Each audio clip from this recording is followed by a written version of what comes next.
अस्सलाम वालेकुम। रमज़ान के दिनों में पकोड़े, समोसे और रोल्स वगैरह हर दस्तरख़्वान की ज़ीनत होते हैं।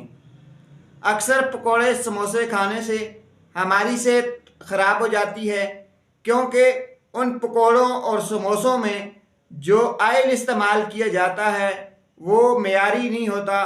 घटिया किस्म के आयल इस्तेमाल किए जाते हैं जिनसे वज़न बढ़ने का ख़तरा होता है, जिनसे कोलेस्ट्रॉल में इजाफे का ख़तरा होता है, जिस तेल की वजह से हमें दिल की और मैदे की बीमारियां लगने का खदशा होता है।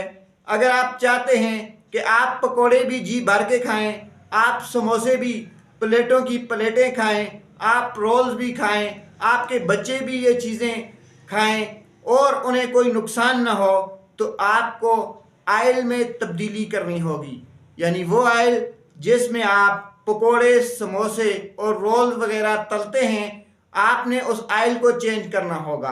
आज हम आपको एक ऐसा आयल बताते हैं कि अगर आप इस आयल में पकोड़े, समोसे तलते हैं तो आपकी सेहत के लिए वो आयल कोई नुकसानदेह नहीं, क्योंकि उस आयल की सबसे बड़ी खुसूसियत ये है कि वो आयल जमता नहीं है, और जो आयल जमे नहीं, उसके ना जमने की वजह से आप कोलेस्ट्रॉल से बच जाएंगे, उसके ना जमने की वजह से आप मोटापे से बच जाएंगे, उसके ना जमने की वजह से आपको मैदे और सांस की बीमारियां नहीं होंगी।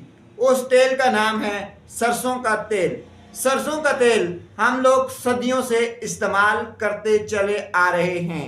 अगर आप अपनी सेहत में बेहतरी चाहते हैं, अगर आप चाहते हैं कि आपकी कोलेस्ट्रॉल से जान छूटी रहे, अगर आप चाहते हैं कि आपको सांस, सीने और गले की बीमारियां ना हो, अगर आप चाहते हैं कि आपके वज़न में इजाफा ना हो, तो फिर आप जो पकोड़े और समोसे रमज़ान के दिनों में बड़े शौक़ से खाते हैं, उन्हें सरसों के तेल में पकाइए, उन्हें सरसों के तेल में तलिए।